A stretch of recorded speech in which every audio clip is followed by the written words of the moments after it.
Welcome back to Xbox Corner, my name's Luke, and after a 2-week absence, I'm glad to be back and bringing you a mid-month fix of Xbox Game Pass titles. Now this week looks to have an interesting mix of genres in store for us, and if like me you're into your roguelikes or roguelites, then you're in for a treat today as 2 of our 5 titles fit nicely into this category. With that said though, hit that like button, subscribe to stay up to date with all our latest deals, reviews and Game Pass content, and let's get started.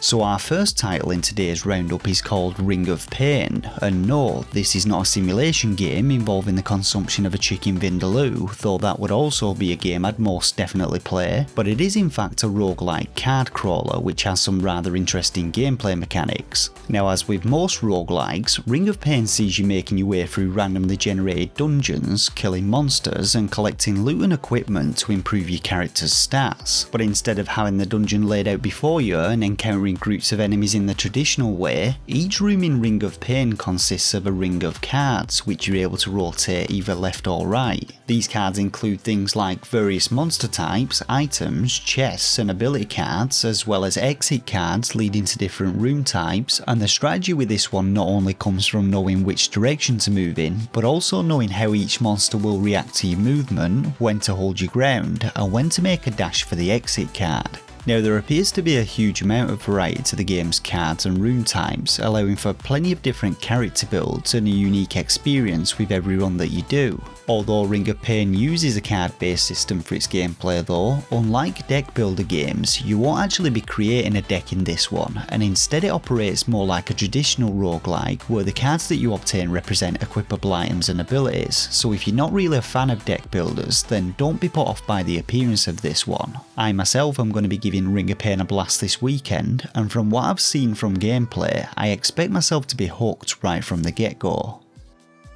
So up next we have a game called the Riftbreaker, and this is a day 1 release for Game Pass, and it's a base building survival game with action RPG elements. Now the game sees you playing as an elite scientist commando who has been tasked with travelling to a distant planet and establishing a base there in order to create a connection back to Earth and enable further colonisation, piloting an advanced high-tech mech suit which is affectionately named Mr. Riggs. Our protagonist Ashley is able to brave the harsh environmental conditions of this new world and gather the resources required for base construction, but the planet's wildlife doesn't take kindly to intruders, and the game's combat appears to involve a mixture of twin stick shooting as well as some tower defense style mechanics which involve crafting different turrets to defend your base from insanely huge waves of enemies. Now from what I've seen and read about the game, your main objective is to construct the two-way portal between Earth and this new planet, and this involves establishing a bunch of different bases which you're able to quickly teleport between, researching new technologies in order to improve both your mech and the types of buildings you're able to construct, and keeping those bases up and running as you fight back against the local fauna. There does appear to be quite a lot of depth to this one though, and its mixtures of genres offer a very unique survival experience which attempts to cater to a wide range of audiences. I myself for instance have never really been a fan of tower defense games, but the hack and slash side of its combat is really appealing to me, and I assume that the game's research trees will allow for an assortment of different character builds and allow you to focus more on the elements that you do enjoy. In all though, the Riftbreaker looks like a very promising title, and if the positive Steam reviews are anything to go by, it'll no doubt prove to be another great addition to the Game Pass library.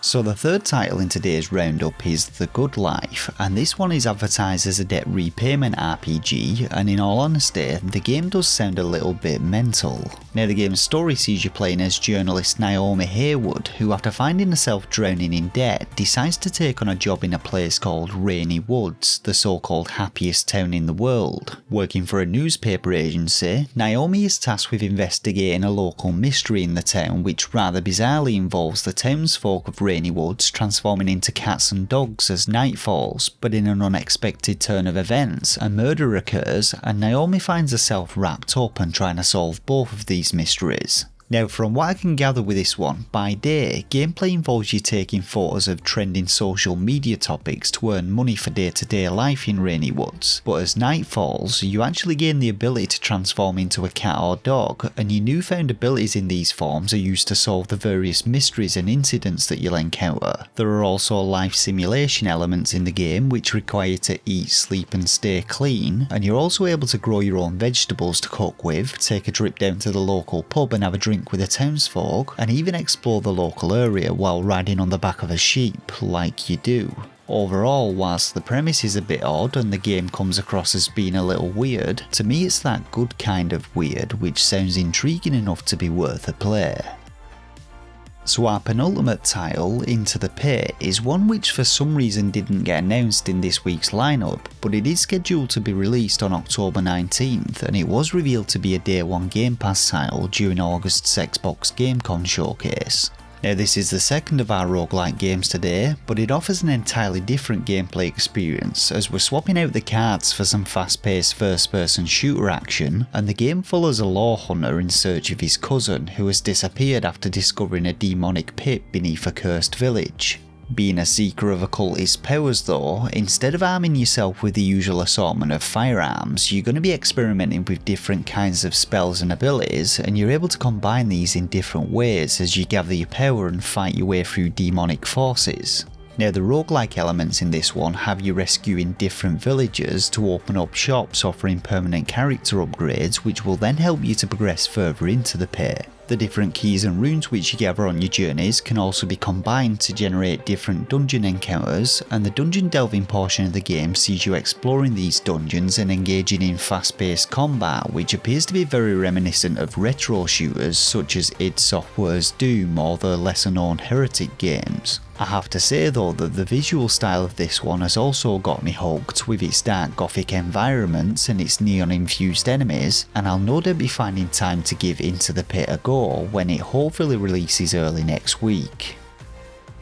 So our final game on today's list is Echo Generation, and this one is a glorious looking turn-based adventure game whose story revolves around a bunch of kids investigating supernatural occurrences and battling monsters to save the town. Now the whole thing sounds a little bit like Stranger Things meets Earthbound, and that's definitely something that I can get on board with. Gameplay sees you recruiting different kids to build your party before heading out to investigate the source of a mysterious crash, and you'll be engaging in turn-based combat against various foes, gaining experience and leveling up your party members. Now, to be honest, I really couldn't find a whole lot more information on the game, but I did read that there are 30 different comic books to find which have unique minigames to play and boost your stats, and you'll be completing quests for the townsfolk as you explore the game's 90s inspired world. I absolutely love the visual style of this one though, which has a stylized 3D pixel look to it, and the game's soundtrack promises an original score featuring both electronic and synthwave music, which in my opinion is never a bad thing. Overall, Echo Generation appears to have a real retro appeal to it, and if you're a fan of story-driven adventure games, classic turn-based combat and early 90s pop culture, then the game will no doubt prove enjoyable for you. And so that about wraps up this week's roundup of Game Pass titles, but did you see anything that tickled your fancy? Let me know in the comments section below. Now we still have a few titles left to cover in next week's Game Pass video, but if last month was anything to go by, then we'll likely see Microsoft dropping a second batch of surprises for us before the month's out. For now though, thanks once again for watching, make sure to subscribe to the channel to keep up to date with the latest Game Pass news as well as the hottest deals and reviews of some great new Xbox releases, and I'll see you all in the next video. Thanks everyone, take care.